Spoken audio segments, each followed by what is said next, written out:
Hola, Menorca. El claustre de Sant Francesc ha estat l'escenari de la presentació de la revista de les festes de la Mare de Déu de Gràcia, un dels esdeveniments importants que preludien les festes, però que van molt més enllà, perquè la revista és un document didàctic per qui entra per primera vegada en el món de les festes patronals del poble de Mo i un registre històric imprescindible pels que vulguin fer les seves pesquisicions en els registres del passat.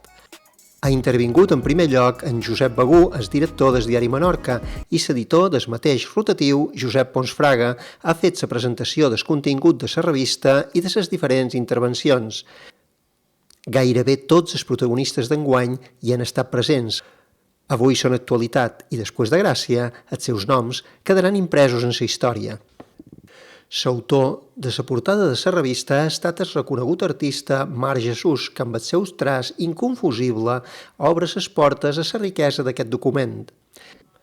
Ha intervingut la vicepresidenta del Consell Insular Carmen Reinés, que ha agraït a tot l'equip del diari Menorca la seva tasca en la documentació i la difusió d'unes festes que al llarg de la nostra vida vivim d'una manera diferent, però sempre amb emoció, en sentiment i en respecte del primer al darrer toc de Fabiol.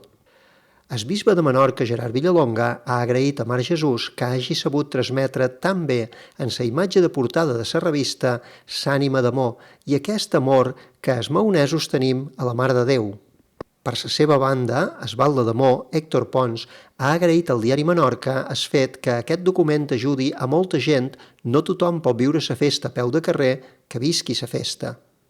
Per acabar l'acte, en Lito Vinent, el fabioler d'aquest bienni ha sonat un emotiu Es Mahón, que ja ha enlairat els ànims de la festa a tots els assistents.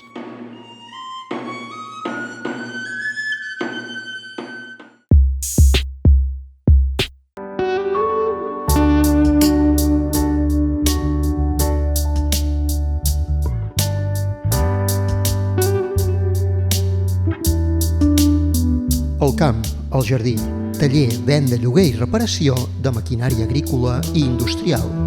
Tadema. A la Canova elaborem els nostres productes en la recepta tradicional, amb molta cura i tecnologia innovadora per obtenir-ne el resultat més saborós.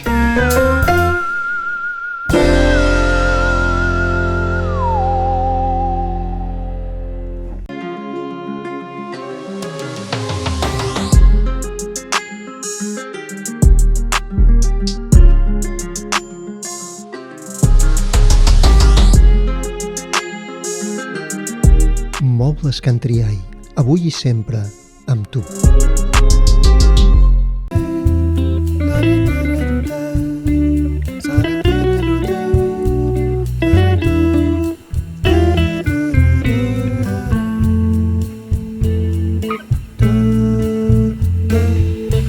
Ca meva és el lloc més còmode del món